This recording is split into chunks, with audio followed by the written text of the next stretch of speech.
You know, the problem is when you've made a huge issue about something and then you don't follow it through. Well, people do remember, particularly in this digital platform age. And this is the problem, as you can imagine, with somebody like Meghan Markle continually waving a flag, making a big issue of it. And my thoughts on this were simply this. Do you remember when, of course, the Duke of Sussex, Prince Harry, got up on the stage at the Invictus Games and pointed out the fact that suddenly things were going to be getting a little bit heated because suddenly his wife had discovered that, well, she was 43% Nigerian. She was Maltese, but we moved on from that. But anyway, 43% Nigerian, and they could expect something of a fight, right? And everybody applauded. And then Meghan went to Nigeria, make a big fuss of that, welcome there like a huge royal star. And then guess what? She's not interested in now representing apparently 43% of her own heritage and audience. As ever, let me explain. Morning, chums. Lovely to see you today. Thank you so much as ever for taking the time out to join me. Hope you're keeping well, are you? I'm not so bad, thank you. Absolutely. It's always good to be in fine fettle, isn't it? Well, you know what it's like. By the way, I just saw some Halloween stuff in a shop. Am I alone in that? Is that the, oh goodness, in the United Kingdom? Halloween's in October. Why on earth have we got this stuff out now? It's ridiculous, isn't it? They're just shoving things along and you think, what next? Easter eggs in November? Well, probably. You know what it's like. Absolutely. Probably will be, won't it? It's a bit like this particular problem as Meghan now tries to push ahead with that infamous Christmas show over on Netflix. You see, Meghan's nothing for the sisterhood. You know, she knocked on the head all the friends that she allegedly made while she was in the cable TV show Suits. I mean, they couldn't be blunter, I thought, on that red carpet when they said, no, we don't see her. We're not in the WhatsApp group. We don't know her number. We're not fussed.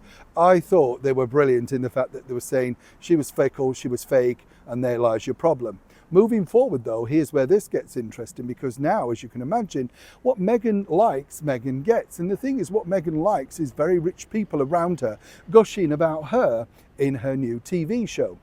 And the problem that you've got with that, as we saw with the first time, that Meghan clearly doesn't really have that many friends. You know, Daniel, the makeup artist, really was so terrified of her, even though he'd manipulated her face for many years. She didn't know if he was allergic to peanuts, so she was not really that close, was she?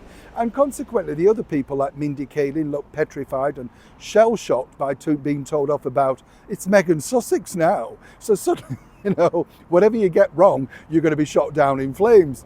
Moving forward, here's where this gets interesting, because you see, Meghan, you know, has just been blasted by her own community. And this is where she's stupid in many respects, because of course you would think, would you not, that you may have one or two people to balance out an inclusivity, people of colour. Now, you know my thoughts on that, couldn't give a toss. I'm basically all about, if you get on with people, it doesn't matter what they are, what race, background, whatever, human nature, you get on with people, you don't. Absolutely. I've got friends from all backgrounds and they all make me laugh and smile because they're all different, right? And that's the funny thing. Now, Meghan, you see, of course, he only really wants rich black people or coloured people, if that's the way you want to phrase it, you know, the sorts like the Serena Williamses, the Oprah Winfreys, the Beyoncés, people like that. And that's really what Netflix were hoping for when they commissioned the Christmas show, you know, getting some rich people that might want to be, you know, canoodled by them into thinking that she's got a good idea. You know, if you really wanted to do it, you know, you could have perhaps the gospel choir that, you know, you so liked to know Christmas songs at your Christmas special. But then again, that would incur some costs and perhaps they're not starry named enough now. Useful for the wedding to tick a box in front of the alleged royal racist, but not really enough now for you on a personal level. You see how this works. Moving forward, of course, Meghan herself has now decided, well, she will look at this particular element because she wants everybody to feel inclusive. Of course she does, because she hasn't bothered with any of her family for years, hasn't invited any of his family. And as I told you recently, her big sort of piece de resistance now is to try and find some childhood recipes that Harry might be surprised by if she makes them. The biggest thing I think Harry will be surprised by is that it's not a takeaway being replated, masked off as Meghan's own cooking. That would be my takeaway, according to a lot of staff. But moving forward, this is now what's truly engulfing Meghan. She can't get anything right because she won't listen. And the thing is, whoever they employ, they're all terrified of her. I don't mean literally because she's a Diva Duchess. She's paying the bills. And when somebody's paying the bills, they call the shots, right?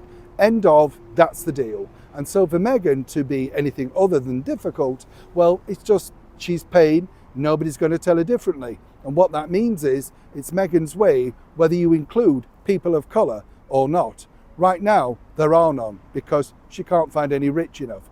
But look out if you are incredibly successful and a woman or a man of colour. She's coming for you. Neil Sean in the very heart of the United Kingdom.